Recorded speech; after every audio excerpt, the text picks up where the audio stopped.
Record. 4 గంటలకు live start చేస్తారన్న, 4 గంటలకి మాట్లాడతాను. ఇదంతా ఆఫ్ ది రికార్డు మరి అన్న. వెనక లైవ్ పెట్టుకురు.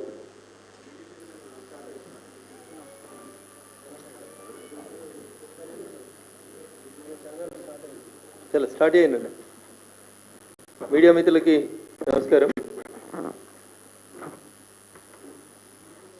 ధరణి వచ్చింది, మా కష్టాలు ఎక్కువైనాయి, ధరణి తీసేస్తాం, కొత్త చట్టం తెస్తాం, దాని పేరే భూమాత, భూమిని నమ్మని చెప్పింది. టీఆర్ఎస్ పార్టీ చంద్రశేఖరరావు కుటుంబం వేల కోట్ల ఎకరాలు, లక్షల కోట్ల ఆస్తులు సంపాదించుకుంది.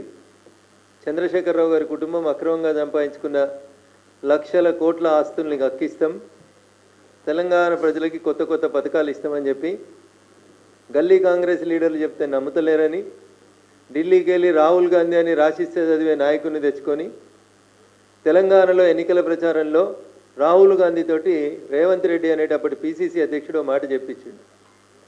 పేదోళ్ళ భూములు గుంజుకొని ధరణి పేరు మీద లక్షల కోట్లు సంపాదించిన ఒక్కొక్కరిని పండబెట్టి తొక్కి పేగులు మెడలేసుకొని కనుగుడ్లు తీసి గోటీలాడి భూములు ఇచ్చి ఎవరికి వాళ్ళకి న్యాయం చేస్తామని చెప్పి ముఖ్యమంత్రి రేవంత్ రెడ్డి గారు గొప్ప గొప్ప ఉపన్యాసాలు ఇచ్చారు. రేవంత్ రెడ్డి గారి మాటల్ని నమ్మి అనేక మంది గిరిజన బిడ్డలు, పేద బిడ్డలు, దళితులు, జల్ జంగల్ జమీన్ కోసం కొట్లాడిన కొమరం భీం వారసులంతా ఈ జలం మాది, ఈ జంగల్ మాది, ఈ జమీన్ మాది అని నమ్మి ఓట్లేసిర్రు. కాంగ్రెస్ పార్టీ అధికారంలోకి వచ్చింది. ఏం మారింది అంటే ఒక రంగు పోయి 3 రంగులు వచ్చింది తప్ప ప్రజల జీవితాల లోపల ఏం మార్పు రాలేదు. చట్టంలో ఉన్నటువంటి లొసుగులను అడ్డం పెట్టుకొని అమాత్యులు కొంతమంది భాగ్యనగరం చుట్టూ, రింగు రోడ్డు చుట్టూ ఒకటే ఎజెండా అమాత్యులకి. ఏడ ఖాళీ జాగుంది, ఏడ దస్తేద్దాం, ఏడ గరీబోడు ఉన్నాడు, ఏడ బెదిరిద్దాం, ఏడ పోలీసులను అడ్డం పెట్టుకుందాం, ఏడ భూములు గుంజుకుందాం. అడ్డం వస్తే వకీల్ సాబుల మీద కేసులు ఎట్లా పెట్టాలి, గిరిజనుల మీద కేసులు ఎట్లా పెట్టాలి, జర తెల్ల బట్టలు వేసుకున్న వాళ్ళు ఎవరైనా మాట్లాడితే వాళ్ళ మీద 10-15 కేసులు ఎట్లా పెట్టి బగాయించాలి. ఇది ఒక కథ. ఈ కథకి కర్త కర్మ క్రియ ఎవరంటే మీ భూముల్ని కాపాడుతామని, మీ భూముల్ని కాపాడేందుకు భూమాత చట్టం తెచ్చినామని అసెంబ్లీలో చాలా పెద్ద పెద్ద ఉపన్యాసాలు చెప్పినటువంటి మంత్రులే ఈ భూముల్ని కబ్జాలు చేస్తారు. ఈ కథ దాదాపు యవ్వలందరికీ అన్నిటి కథ. వాళ్ళు పుట్టినప్పటి నుంచి అదే భూమిని ఆధారపడ్డారు. ఈ భూమి మాది అన్నారు.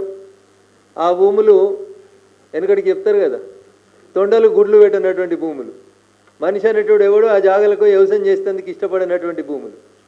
అట్లాంటి భూములు ఇలా రింగ్ రోడ్ పుణ్యమాని, కొత్తగా రాబోతున్నటువంటి త్రిపులార్ పుణ్యమాని, వాటికి హెలికాప్టర్కి రెక్కలు ఎట్లా వచ్చినాయి, ఆ భూముల ధరలు ఎట్లా పెరిగినాయి. చాలా కాలం నుంచి ఒక పంచాయతీ నడుస్తుంది మెదక్ రంగారెడ్డి జిల్లాల మధ్యలో ఉన్నటువంటి 2 మండలాల మధ్యన. Now this is the fact. ఇప్పటిదాకా చెప్పింది స్టోరీ అయితే ఇప్పుడు చెప్పేది నిజం. సో మెదక్ జిల్లా, ఆ పక్కన ఉన్నటువంటి రంగారెడ్డి జిల్లా, మళ్ళీ ఇప్పుడు మెదక్ జిల్లా 3 ముక్కలు అయింది. ఆ ముక్కలో ఒక ముక్క సంగారెడ్డి జిల్లా. సంగారెడ్డి జిల్లాకి రంగారెడ్డి జిల్లాకి మధ్యన కొంత భూ వివాదం చాలా కాలం నుంచి నెలకొని ఉంది. 2 మండలాలు, ఒకటి శంకర్పల్లి మండలం, ఒకటి రెండో పక్కన రామచంద్రాపురం మండలం. Shankarpally mandal comes under Rangareddy district and whereas Ramchandrapuram mandal comes in the old Medak district and presently Sangareddy district కింద వస్తుంది. ఈ 2 జిల్లాల మధ్యన జనరల్గా 1954 ఒక వకీల్గా 1954-55 కాస్రా పహాని అని ఒక కాస్రా పహాని ఉంటుంది. ఈ కాస్రా పహాని ఏం చెప్తుందంటే ఏ భూమి, ఏ సర్వే నెంబర్ ఎవరిది, ఒరిజినల్గా ఇది ప్రభుత్వ భూమా, పొరంబోకు భూమా, ఖారీజ్ ఖాతానా, సర్కారియా, గైరానా, ఏ రకమైన భూమైనా, నిజాం భూమా, లేకపోతే బిలా దఖల్ భూమియా, లేకపోతే రకరకాలైనటువంటి టెక్నికల్ నేమ్స్ తోటి భూముల్ని వర్గీకరణ చేస్తారు. అన్నిటికీ ఫౌండేషన్ ఏంటంటే 1954-55 కాస్రా పహాని. పంచాయతీ ఎక్కడ వచ్చింది? శంకర్పల్లి మండలంలో కొండకల్ అని ఒక గ్రామ పంచాయతీ ఉంటుంది. రామచంద్రాపురం మండలంలో వెలిమెల అని ఒక గ్రామ పంచాయతీ ఉంటుంది. నా వెనకాల సోదరుడు మైపాల్ గౌడ్ అని నిలబడి ఉన్నారు. ఈ వెలిమెల అనేటువంటి ఊరికి చాలా కాలం పాటు సర్పంచ్గా పనిచేసినారు మైపాల్ గౌడ్ గారు. సుమారు 2 టర్ములు 10 సంవత్సరాలు, 3 టర్ములు 15 సంవత్సరాలు సర్పంచ్గా పనిచేసినారు మైపాల్ గౌడ్.